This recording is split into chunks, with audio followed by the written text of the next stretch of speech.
Kalau kita lihat kinerja sektor eksternal ini solid walaupun ada perang dagang. Ekspor dan impor tumbuh positif mencerminkan ekspansi manufaktur sepanjang tahun 2025. Ini angkanya sudah saya sebut tadi. Ekspor mencapai 283,0 miliar dolar, naik 6,2%. Impor mencapai 237,0 miliar dolar, itu naiknya 0,8%. Ekspor non migas sebelah kanan itu mengalami kenaikan 21%. Import, ini 21 yang pertanian ya. Jadi yang ekspor non migas, yang industri naiknya 14,5%, yang tambang turun 23%, yang pertanian naik 23%. Import yang bahan baku dan penolong turun 2,6%, modal naik 17%, konsumsi naik 3,6%. Anda lihat tuh import barang modal naiknya cukup kencang, itu menunjukkan industri kita akan ekspansi ke depannya. Jadi itu menunjukkan prospek sektor manufaktur atau sektor-sektor yang lain yang lebih baik ke depan dibanding sebelum-sebelumnya. Stabilitas ekonomi makro 2025 tetap terjaga. Pertumbuhan ekonomi diperkirakan di 5,2% sepanjang tahun 2025. Ini dengan asumsi tadi triwulan keempat ekonomi kita tumbuh 5,45%. Kalau Pak Febrio nggak salah. Salah nggak Pak Febrio? Benar ya? Benar ya tadi ya. Nanti kalau salah kita potong gajinya. Inflasi masih terkendali 2,9%. Nilai tukar walaupun melemah, year to date di 16.000. Year to date itu target ya. Year to date-nya di 16.475, end of period ya 16.782, lebih lemah dari perkiraan, tapi masih relatif memperlihatkan ekonomi yang masih cukup stabil. Yield SBN turun ke 6,01% di end of period.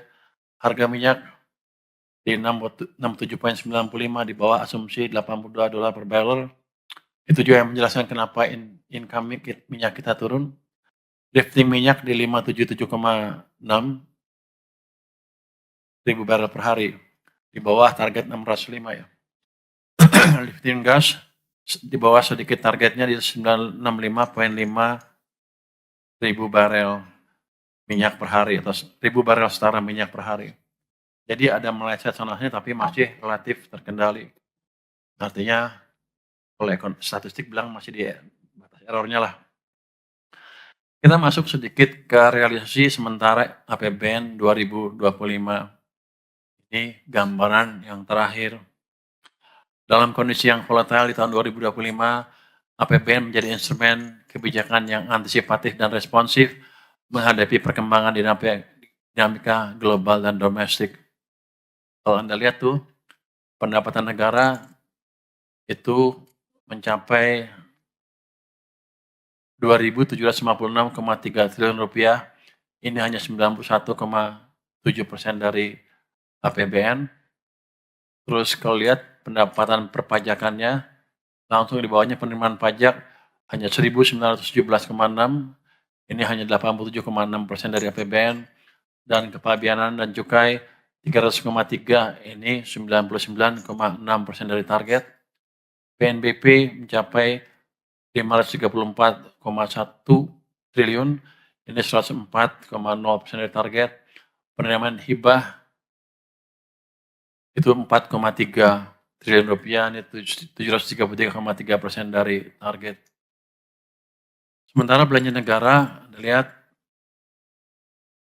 mencapai 3.451,4 triliun rupiah, itu 95,3% dari target. Pemerintah pusat mencapai 2.602,3 triliun, itu 96,3% dari target. Dan belanja kementerian lembaga 1.500,4, itu 129,3% dari target. Belanja non-KL 1.102 triliun rupiah, 71,5% dari target. Transfer ke daerah kita salurkan 849,0 triliun rupiah atau 92,3%. Kalau Anda lihat di sini kalau kita lihat dari presentasi dari APBN-nya, yang pendapatan negara kan hanya 91 sedangkan belanja 95,3. Anda pasti nanya kenapa nggak dipotong belanjanya supaya defisitnya tetap kecil.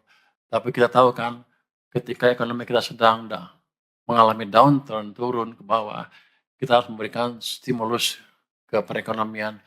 Ini wujud dari komitmen pemerintah untuk menjaga ekonomi tetap tumbuh secara berkesinambungan tanpa membahayakan APBN. Walaupun defisit membesar ke 695,1 triliun, itu lebih tinggi dibanding APBN yang sebesar 6,2, tapi kita tetap jaga, pastikan bahwa defisitnya tidak di atas 3%.